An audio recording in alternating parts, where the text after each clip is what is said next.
अरे बाबा, हे खरात झालं, चाकणकर झालं, हे खूप निष्पाप लोक आहेत. हे खूप म्हणजे काय सांगायचं आता, हे खूपच निष्पाप, खूप भोळे, भाबडे, अत्यंत सश्रद्ध लोक आहेत. कारण चाकणकर बाई पण म्हणतायत की माझं आधार पॅन कार्ड वगैरे मी काहीतरी धार्मिक कामासाठी दिलं. जेवढं मला कळतंय, तिरुपतीला जायचं असेल किंवा शिर्डीत जायचं असेल तर भक्तधामच्या जर खोल्या घ्यायच्या असतील तर आधार कार्ड लागतं, पॅन कार्ड लागत नाही. असं कोणतं धार्मिक कार्य आहे की ज्याच्यासाठी पॅन कार्ड लागतं? काय पॅन कार्डला दह्या दुधाने आंघोळ घालायची होती का? पॅन कार्ड यज्ञ आहुतीमध्ये समिधा म्हणून टाकायचं होतं की श्रीयंत्राची पूजा करतात तसं पॅन कार्डची पूजा करायची होती? पण हे चाकणकर असतील, हे खरात असतील, हे सगळे इतके कोडगे आणि निगरगट्ट आहेत की यांना स्वतःला खात्री वाटते की काही झालं तरी राजकीय नेते आम्हाला वाचवतील. राजकीय नेत्यांचा वरदहस्त आहे.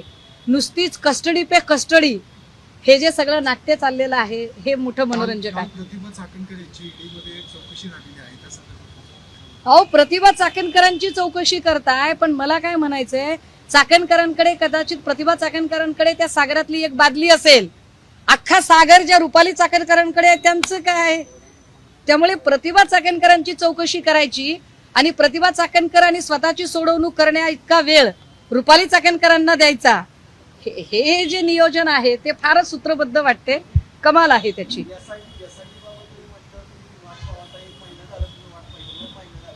नाही, आता माझे SIT बद्दल काहीच म्हणणं नाहीये. उलट मला असं वाटत होतं की परतवाडा प्रकरणात पुन्हा SIT स्पेशालिस्ट म्हणून तेजस्विनी सातपुतेंनाच आणतात की काय. पण बरं झालं तिथे अजून एक जरा वेगळं नाव आलं ते.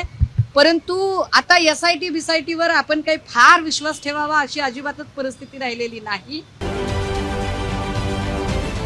महाराष्ट्रातील सर्व बातम्यांचे विश्वासार्ह व्यासपीठ.